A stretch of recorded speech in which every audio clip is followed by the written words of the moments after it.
नमस्ते बच्चों। चलिए आज मैं आपको समष्टि अर्थशास्त्र का एक और चैप्टर रिवाइज करवा रही हूँ, रोजगार और आय का सिद्धांत। ये रोजगार का महत्वपूर्ण सिद्धांत कीन्स के द्वारा दिया गया बहुत महत्वपूर्ण सिद्धांत है। इसमें एक और अर्थशास्त्री हुए हैं कीन्स के पहले, जेबी से। तो से का जो रोजगार का सिद्धांत है उसे हम परंपरावादी अर्थशास्त्र के नाम से, परंपरावादी रोजगार के सिद्धांत के नाम से भी जानते हैं। सबसे पहले हम परंपरावादी अर्थशास्त्रियों को समझ लें, उसके बाद हम आगे बढ़ेंगे। परंपरावादी अर्थशास्त्री जो थे उन्होंने ये कहा था कि अर्थव्यवस्था में पूर्ण रोजगार पाया जाता है। उनके हिसाब से जितने लोग काम करने वाले थे सभी को रोजगार मिल जाता है। ठीक, अति उत्पादन होता नहीं है। अति उत्पादन मतलब कि जितनी मांग हो रही है उतनी ही पूर्ति होती है, पूर्ति के अकॉर्डिंग मांग हो जाती है, पूर्ति अपनी मांग उत्पन्न कर लेती है। ऐसा था, कभी भी उत्पादन शेष बचता नहीं, मतलब जितना हमने उत्पादन किया है वो सारा उपयोग में आ जाता है, ये उनका मानना था। बचत नहीं होती है। ठीक, एक और था कि वो बंद अर्थव्यवस्था को ही मानते थे, खुली अर्थव्यवस्था को नहीं। दूसरा, वो किसी भी प्रकार के हस्तक्षेप को अच्छा नहीं मानते थे। सरकारी हस्तक्षेप या राजकीय हस्तक्षेप अर्थव्यवस्था में नहीं होना चाहिए, क्योंकि उनका मानना था कि अगर अर्थव्यवस्था में सरकारी हस्तक्षेप होता है या राजकीय हस्तक्षेप होता है तो उससे उसका संतुलन बिगड़ता है और बेरोजगारी उत्पन्न हो जाती है। ठीक है, तो ये जेबी से का मानना था। इसकी आलोचना करने को अगर आता है तो आप बता सकते हैं कि वास्तविक अर्थव्यवस्था जो है उसमें पूर्ण रोजगार की स्थिति नहीं पाई जाती है। हम अगर अपने आसपास देखें तो सभी लोगों को रोजगार मिलता नहीं है। कई लोग हमारे आसपास योग्य दिखाई देते हैं और इच्छुक भी होते हैं काम करने के, लेकिन उन्हें रोजगार नहीं मिलता है। तो इसका मतलब पूर्ण रोजगार की स्थिति वास्तव में पाई नहीं जाती। तो ये उसकी आलोचना के अंतर्गत आ जाएगा। और अति उत्पादन की स्थिति नहीं होती है, ऐसा नहीं है, अति उत्पादन की स्थिति होती है। ये भी उसकी आलोचना करते वक्त आप लिखेंगे कि जो उत्पादन करते वक्त इतना ध्यान उत्पादक द्वारा नहीं रखा जाता है, वो अपने लाभ के लालच में क्या करते हैं, उत्पादन की मात्रा को ज़्यादा बढ़ा देते हैं। तो निश्चित रूप से अति उत्पादन की स्थिति अर्थव्यवस्था में पाई जाती है। एक और आलोचना आप ये कर सकते हैं कि सरकार का हस्तक्षेप नहीं होता है या नहीं होना चाहिए। आलोचना ये रहेगी कि सरकार का हस्तक्षेप होना चाहिए, राजकीय हस्तक्षेप होता है। वो राजकीय हस्तक्षेप के द्वारा बहुत सी स्थितियों को नियंत्रित किया जाता है, बगैर उसके अर्थव्यवस्था का संचालन नहीं हो सकता है व्यवस्थित। तो राजकीय हस्तक्षेप होगा, ये उसकी हम आलोचना कर सकते हैं। नेक्स्ट आते हैं हम कीन्स के रोजगार सिद्धांत पर। तो कीन्स के रोजगार सिद्धांत में 3 शब्द पकड़िए। पहला समग्र मांग, दूसरा समग्र पूर्ति और तीसरा इस दोनों से कनेक्टेड रहेगा प्रभावपूर्ण मांग। ठीक, तो 3 चीजें आप याद रखिए, समग्र मांग, समग्र पूर्ति और प्रभावपूर्ण मांग। अब समग्र का मतलब हो जाएगा यहाँ पर कुल। ठीक, देश की कुल मांग। तो अब देश की कुल मांग, देश पूरा निजी क्षेत्र और सार्वजनिक क्षेत्र, हम ये मान लें 2 भागों में बटा हुआ है हमारा देश। मान लें हम कि निजी क्षेत्र है और एक सार्वजनिक क्षेत्र है। ठीक, तो हम सब या तो निजी क्षेत्र में कार्यरत हैं या फिर हम सार्वजनिक क्षेत्र में हैं सब लोग। ठीक, मांग जो की जा रही है वो निजी क्षेत्र के द्वारा भी की जाती है और सरकारी क्षेत्र के द्वारा भी की जाती है। ठीक, तो मांग दोनों लोगों द्वारा की जा रही है, निजी क्षेत्र और सार्वजनिक क्षेत्र। सार्वजनिक क्षेत्र मतलब यहाँ सीधा सीधा सरकारी क्षेत्र होता है। ठीक, सरकार जो है वो भी उपभोग के लिए मांग करेगी और निवेश के लिए मांग करती है। ठीक है, तो 2 कारणों से सरकार भी मांग करती है, निवेश के लिए और उपभोग के लिए। तो ये ध्यान रखेंगे। अब सरकार उपभोग के लिए कैसे मांग कर रही है, देखिए बहुत सारे हमारे यहाँ पर आर्थिक रूप से कमजोर लोग हैं जो अपने लिए राशन की व्यवस्था भी व्यवस्थित नहीं कर पाते हैं, या तो उन्हें सरकार उचित मूल्य की दुकानों से क्या करवाती है, राशन उपलब्ध करवाती है। ठीक, तो ये सरकार ने जो अनाज की मांग की है ना, बहुत सारे अनाज देखिए आप, गेहूं मिलता है, चावल मिलता है, चने मिलते हैं, शक्कर मिलती है, सारी कुछ चीज़ें गवर्नमेंट जो है हमारे ऐसे वर्ग को, आर्थिक रूप से कमज़ोर वर्ग को प्रदान करती है तो सरकार इन वस्तुओं की मांग करती है। तो ये जो है ये निवेश मांग नहीं है, ये उपभोग मांग है। ठीक है, तो ये सरकार का एक कार्य हुआ, इसे हम क्या कहेंगे, सार्वजनिक उपभोग मांग। लेकिन सरकार निवेश के भी बहुत सारे काम करती है, बहुत सारी परियोजनाएं संचालित करती है, बहुत सारी योजनाएं सरकार अल्पकालीन बनाती है, दीर्घकालीन बनाती है। ठीक, तो इन जैसे वो सड़क बना रही है, बांध बना रही है ना, बहुत सारी और भी पुल बना रही है। तो ये सारे कार्यों के लिए वो कुछ वस्तुओं का, कुछ सेवाओं का, कच्चे माल का वो डिमांड करेंगे, है ना। ऐसे मान लीजिए कि उन्हें एक कोई पुल ही बनाना है, पुल के लिए क्या क्या लग जाएगा आपको, लोहे का सामान लगना है, उसमें सीमेंट लगना है, गिट्टी लगनी, बहुत सारी तमाम चीज़ें हैं जो उसमें लगनी है। तो अब इससे जुड़े हुए जितने भी, उसे लोहे का काम लगना है, इसका मतलब लोहे से जुड़े हुए सरिया बनाने वाले लोगों को और ये ऐसी उत्पादन चालू हो जाएंगे और उसमें लोगों को रोजगार मिलना चालू हो जाता है। ठीक, तो ये मांग की गई सरकार के द्वारा। ठीक है, और सीमेंट की मांग होगी इसके कारण। ठीक, उत्पादन बढ़ेगा सीमेंट का। ठीक है, तो ये सरकार ने जो विनियोग किया उसके लिए सरकार मांग करती है। तो विनियोग करने में जितनी वस्तुओं और सेवाओं की आवश्यकता है उससे संबंधित उत्पादन बढ़ता है। ठीक है, फिर नेक्स्ट आते हैं हम निजी उपभोग मांग। तो निजी उपभोग मतलब हम और आप हैं, हम लोग निजी व्यक्ति हैं, है ना। हम जैसी कुछ निजी संस्थाएं होती हैं, तो निजी संस्थाएं देखिए, जो हमारे यहाँ पर अगर हम देख लें तो मित्तल ग्रुप काम कर रहा है ना, बहुत सारे ग्रुप्स हमारे काम कर रहे हैं। तो ये लोग प्राइवेट सेक्टर के लोग हैं, ये निजी क्षेत्र के लोग हैं जो उत्पादन का कार्य करते हैं, जो निवेश का कार्य करते हैं। तो जितनी ज़्यादा मात्रा में निवेश किया जाएगा निजी क्षेत्र के द्वारा भी, उतनी ज़्यादा मात्रा में उससे संबंधित निवेश कार्य किससे संबंधित है, उस वस्तु के उत्पादन में जो जो वस्तुओं और सेवाओं की जरूरत लगने वाली है उनका उत्पादन बढ़ना चालू हो जाता है।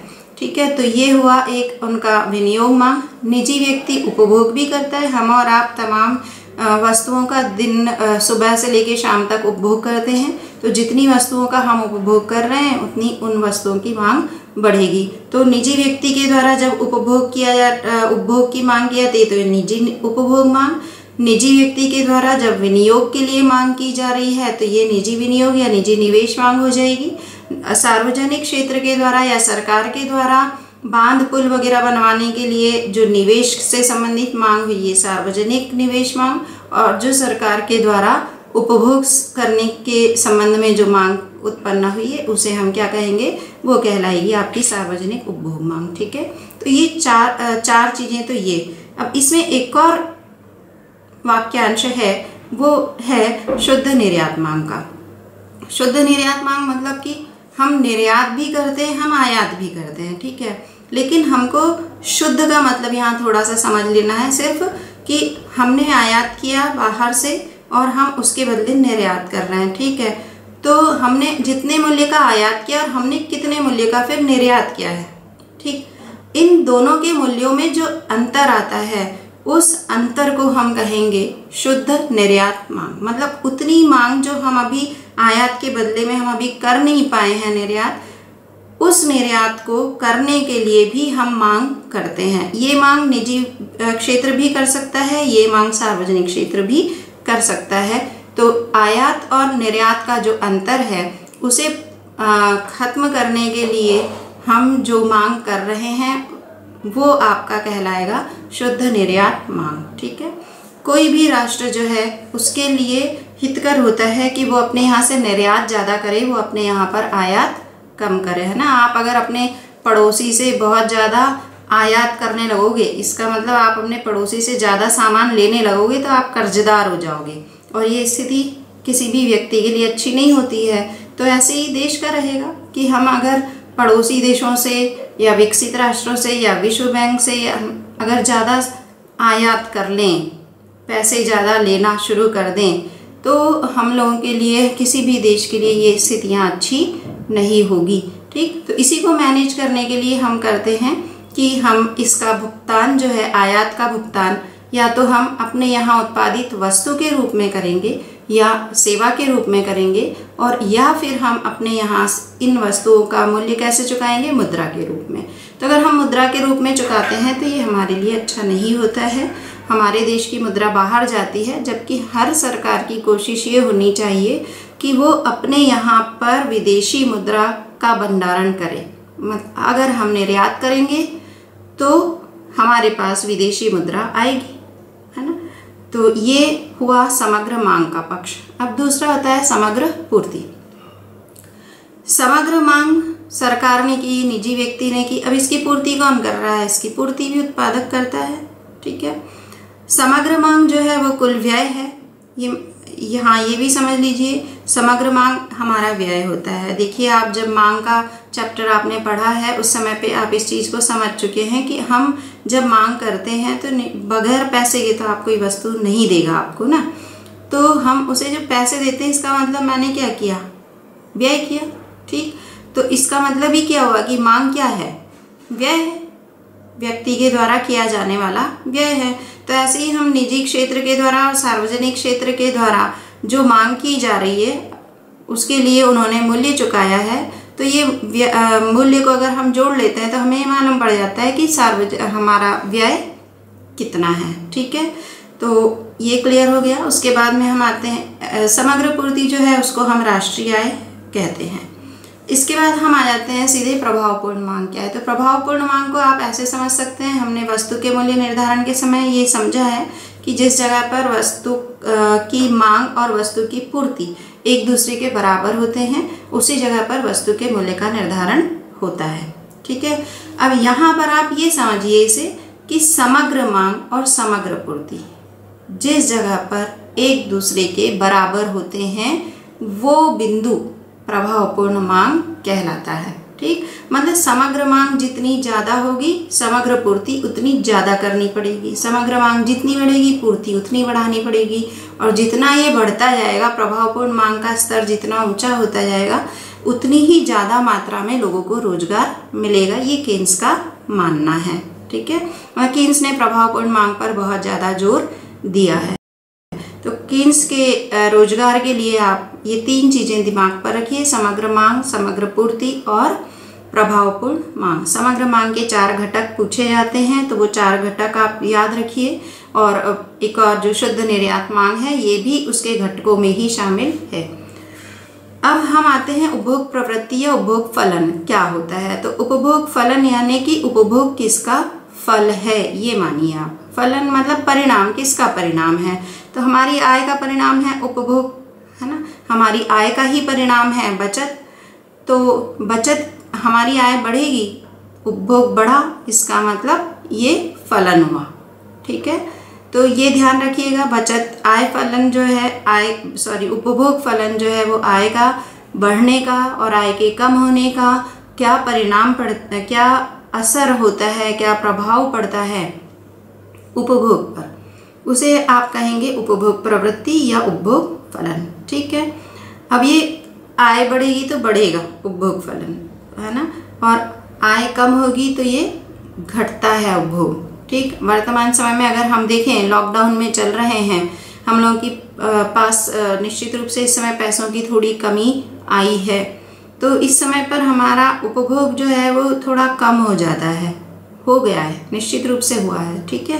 तो आप अभी इसे बहुत आसानी से समझ सकते हैं कि हमारी आय का हमारे उपभोग पर प्रभाव पड़ता है, हमारी आय के बढ़ने और घटने का हमारी बचत पर प्रभाव पड़ता है, हमारी आय के बढ़ने और घटने का हमारे विनियोग पर प्रभाव पड़ता है, ठीक।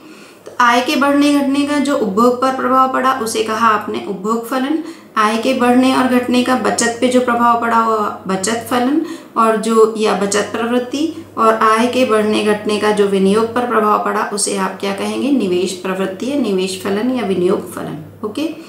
तो ये हो गया आपका।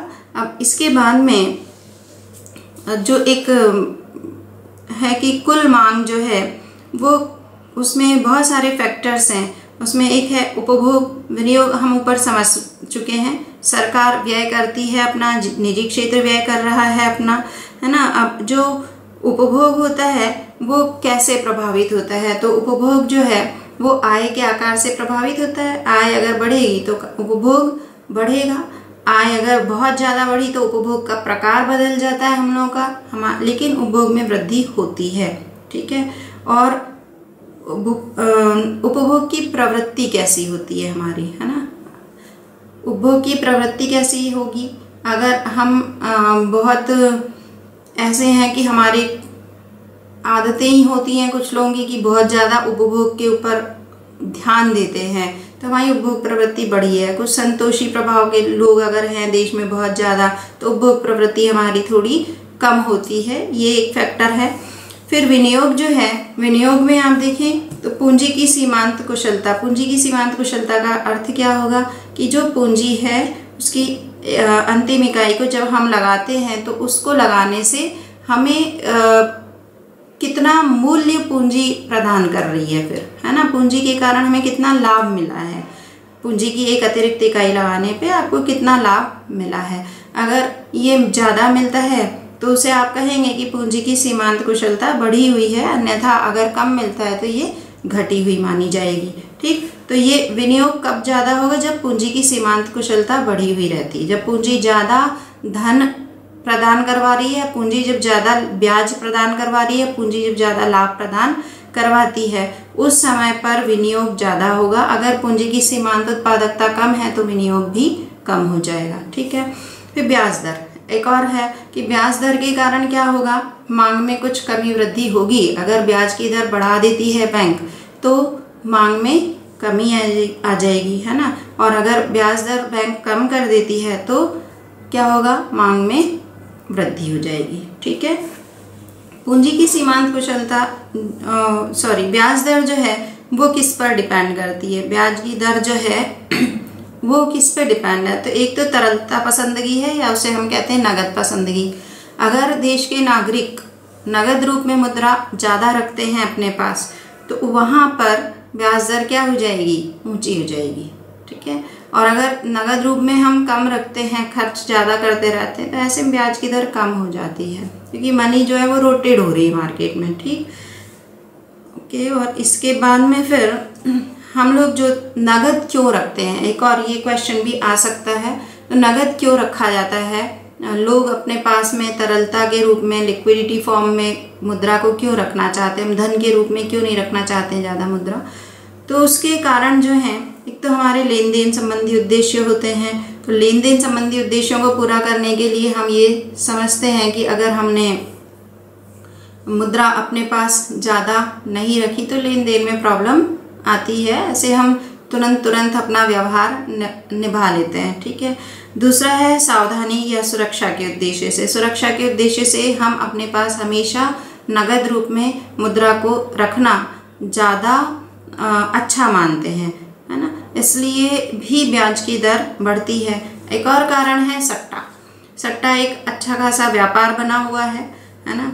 और अगर सट्टेबाजी का उद्देश्य है तो उसमें भी नगद रूप में ही लोग मान्य करते हैं, क्योंकि वहाँ तो पूरा नगद रूप में अगर आपने दिया तो ही लोगों को विश्वास है, अदरवाइज लोग विश्वास नहीं करते हैं, ठीक है। तो ये सट्टाबाजी के उद्देश्य से भी हम लोग तरलता पसंदगी है हमारे यहाँ, या हम नगद रूप में मुद्रा को रखना चाहते हैं, ठीक।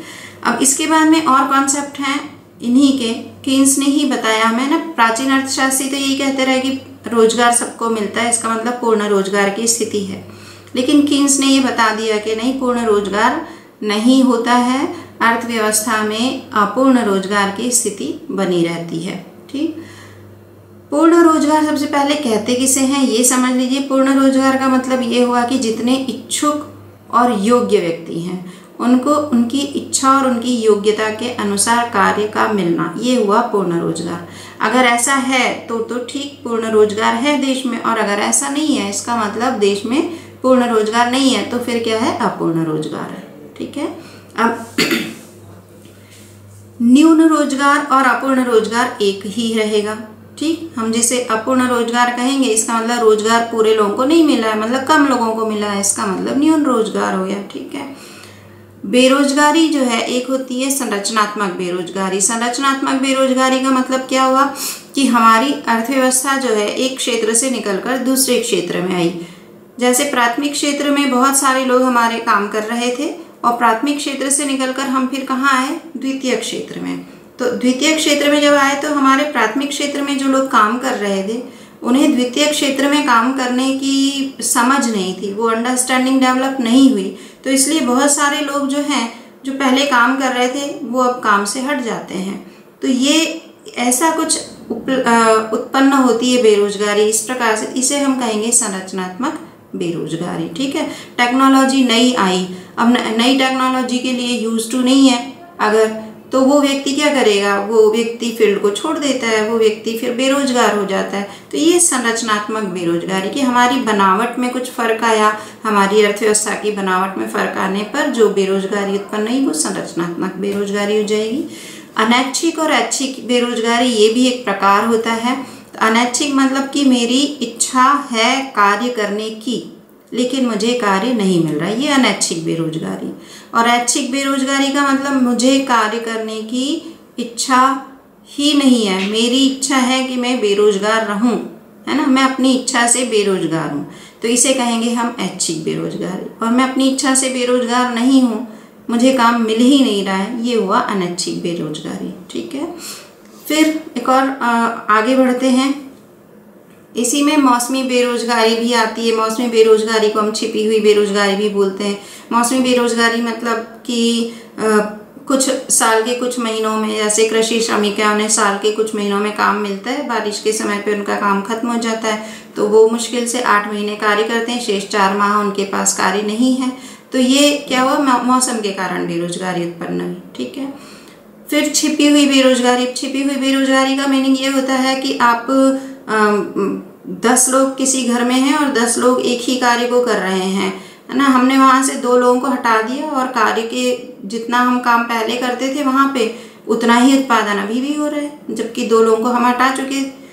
इसका मतलब ये हुआ कि उन 2 लोगों की वहाँ ज़रूरत नहीं थी, तो ये 2 लोग छिपे हुए बेरोजगार थे। ठीक, तो ऐसी स्थिति को हम कहेंगे छिपी हुई बेरोजगारी। मान लीजिए कि कुम्हार हैं और कुम्हार के यहाँ पर, या कृषि को अगर हम मान लें तो कृषि, जब गांव में कृषि हो रही है तो उस परिवार को में 10 लोग मिलकर उत्पादन कर रहे हैं और गेहूं का वो 100 क्विंटल उत्पादन करते हैं। 2 लोगों को हमने हटा दिया वहाँ से और हमने फिर भी उत्पादन किया, तब भी हमारा उत्पादन 100 क्विंटल ही हो रहा है ना। हमने कोई पूंजी नहीं बढ़ाई, हमने क्षेत्र नहीं बढ़ाया खेत का, तो बराबर उत्पादन फिर भी पूर्ववत हुआ। इसका मतलब ये हुआ कि वो 2 लोगों की वहाँ ज़रूरत नहीं थी।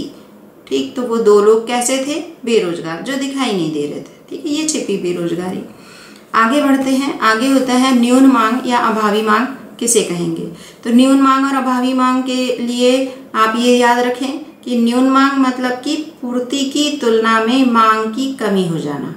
जो समग्र पूर्ति हो रही है उस समग्र पूर्ति की तुलना में अगर समग्र मांग कम हो जाती है तो इसे कहेंगे हम न्यून या अभावी मांग। इसके ठीक विपरीत अगर पूर्ति की तुलना में मांग ज़्यादा हो गई, है ना, समग्र पूर्ति की तुलना में समग्र मांग बहुत ज़्यादा हो गई, तो इसे आप क्या कहेंगे, अतिरेक मांग या मांग का आधिक्य। ठीक, ये भी हमें केन्स ने ही समझाया है। तो केन्स का बहुत सारा पोर्शन है और वो सब आप थोड़ा अच्छे से पढ़ कर जाइए। न्यून या अभावी मांग क्यों उत्पन्न होती है ना, दोनों प्रकार की मांग है, दोनों मांगें क्यों उत्पन्न होती है, क्योंकि अर्थव्यवस्था में ना तो न्यून मांग अच्छी ना अतिरेक मांग अच्छी है। तो ये क्यों उत्पन्न हुई है, तो इसका सीधा सीधा संबंध जो शुरू में हमने शब्द दिए थे कि समग्र मांग को समझ लीजिए अच्छी तरह से। तो समग्र मांग यहाँ पर बहुत उत्तरदायी है। अगर विनियोग मांग में कमी हुई तो न्यून मांग उत्पन्न होगी। अगर उपभोग मांग में कमी की गई, वो सार्वजनिक क्षेत्र भी करे या निजी क्षेत्र कर रहा है, तो भी उपभोग मांग में कमी हो जाएगी, है ना। तो इसके कारण क्या होगा, मांग कम हो जाएगी। ठीक, शुद्ध निर्यात की मांग, अगर निर्यात करने की आवश्यकता ही नहीं है तो ऐसे में मांग सरकार भी नहीं करेगी, मांग निजी व्यक्ति भी नहीं करेगा, तो ऐसे में मांग कम हो जाएगी वस्तुओं की और सेवाओं की। साधनों की मांग कम हो जाएगी। ठीक है, साधनों की मांग अगर कम हुई मतलब ये कि साधन बेरोजगार होंगे या साधन को रोजगार कम मात्रा में उपलब्ध होगा, उन्हें मजदूरी कम मिल सकती है। इन तमाम कारणों से क्या होगा, वो लोग भी मांग नहीं करेंगे, जितने साधन काम में लगे हुए वो भी मांग नहीं करेंगे। तो ये इम्पैक्ट पड़ता है एक का दूसरे पर, दूसरे का दूसरे पर। ऐसा द्रव्य की पूर्ति में गिरावट, एक ये भी है कि अगर हमारे पास द्रव्य पर्याप्त मात्रा में नहीं है, मुद्रा पर्याप्त मात्रा में नहीं है, मतलब लोगों के पास मुद्रा की कमी हो गई है, तो जब ऐसा होता है तो उनके पास खर्च करने के लिए क्रय शक्ति नहीं होती है, खरीदने के लिए क्रय शक्ति कम हो जाती है। ऐसे समय पर मांग कम हो जाएगी। ठीक है, हम बाजार ही नहीं जाएंगे, हमारे पास पैसे नहीं है तो हम बाजार नहीं जाएंगे। ठीक है, तो इस प्रकार से ये न्यून मांग के कुछ कारण हैं। इसी को सुधारने के लिए अगर हम देखें तो सुधार के उपाय क्या हो जाएंगे कि विनियोग मांग में अगर गिरावट है तो विनियोग मांग में वृद्धि की जाए।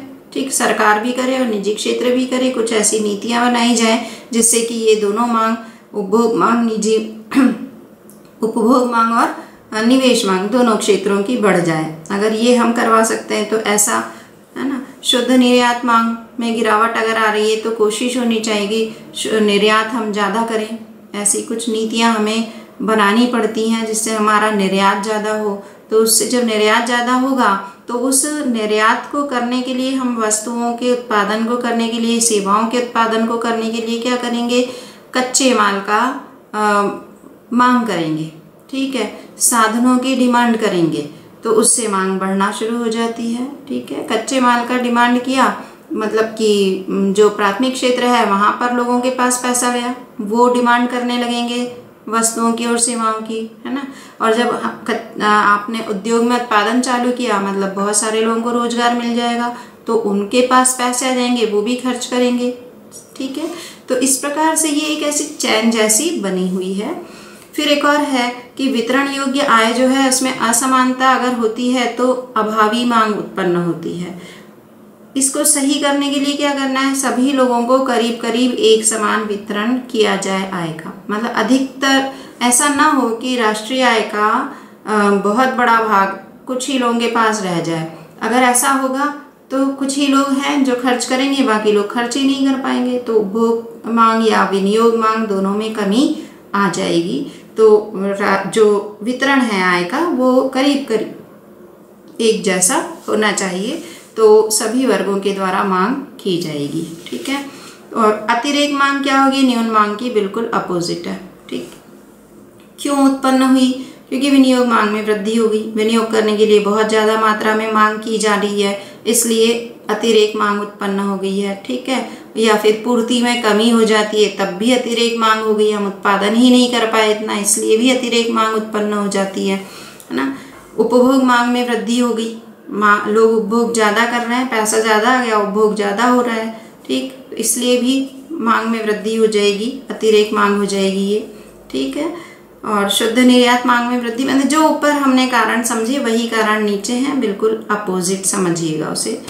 अब इन्हें सही कैसे किया है, मैंने शुरू में बोला ये दोनों स्थितियां हमारे लिए अच्छी नहीं हैं, इसे सही कैसे करेंगे। तो इसे सही करने के लिए दो प्रकार के उपाय हैं, एक सरकार करती है और दूसरा बैंक करती है। सरकार के द्वारा किए जाने वाले उपाय राजकोषीय उपाय कहलाएंगे, और जो बैंक के द्वारा किए जाएंगे वो क्या कहलाएंगे, मौद्रिक उपाय या बैंकिंग उपाय कहे जाएंगे। ठीक है, अब राजकोषीय उपाय में सरकार क्या क्या कर सकती है, कैसे वो अभावी मांग को कैसे सही करेगी, कर के द्वारा, ऋण के द्वारा। ठीक है, अगर मांग में कमी आ जाती है ना, समग्र मांग कम हो जाती है मान लीजिए, तो इसे बढ़ाना जरूरी है। फिर तो अब इसे बढ़ाने के लिए क्या करना है, सरकार ब्याज की दर कम कर देगी, ब्याज की दर कम करेगी तो लोग क्या करेंगे, ऋण भी लेने लगेंगे। ठीक, और अपने जो पैसे उनके पास पड़े हुए हैं बैंक मतलब जो तिजोरी में रखे हुए पैसे वो भी वो खर्च करेंगे, क्योंकि उनको ये समझ में आ रहा है कि हम बैंक में रखेंगे तो ब्याज तो ज़्यादा मिल ही नहीं रहा है, तो इससे अच्छा है खर्च करो। तो इस प्रकार से अगर मांग कम है तो सरकार अपने स्तर पर कर की मात्रा को कम ज़्यादा कर सकती है। ठीक है, ब्याज जो है वो निश्चित वो किसका है, बैंक के यंत्र है। बैंक जो है